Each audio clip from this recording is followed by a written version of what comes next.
Ils ont vécu un cauchemar et n'auraient jamais cru pouvoir s'en sortir vivants. Ces Palestiniens étaient hospitalisés à l'hôpital Kamal Adwan au moment où les forces sionistes ont attaqué l'établissement. Comme à son habitude, la horde sioniste a fait preuve de comportements inhumains envers les patients et le personnel médical.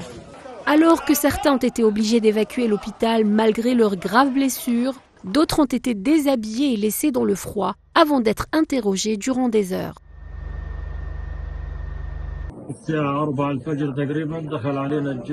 Vers 4 heures du matin, l'armée est entrée dans l'hôpital Kamal Adwan et a demandé à tout le personnel médical, aux patients et aux personnes qui les accompagnaient de sortir dans la cour. Ils ont séparé les équipes médicales des patients. On nous a emmenés pour interrogatoire vers 15 heures.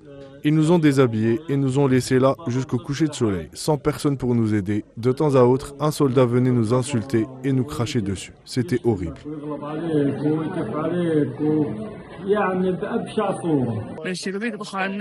Il tira à travers les fenêtres. Il y avait des obus d'artillerie près des portes. Nous sommes sortis à 7h30 et nous ne savions pas quoi faire ni où aller. Ils nous ont demandé de quitter Kamal Adwan et de nous diriger vers Farroukha.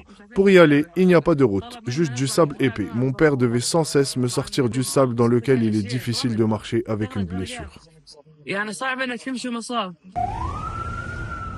Depuis le mois d'octobre dernier, le nord de l'enclave palestinienne subit un siège sioniste d'une violence extrême. Déplacés et personnel médical sont depuis livrés à eux-mêmes. La défense civile avait même annoncé l'arrêt complet de ses opérations dans le nord, car prise pour cible. Mais malgré la menace qui plane, les équipes de secours ont essayé de se rapprocher au plus près de l'hôpital Kamal Adwan pour aider les blessés à évacuer la zone.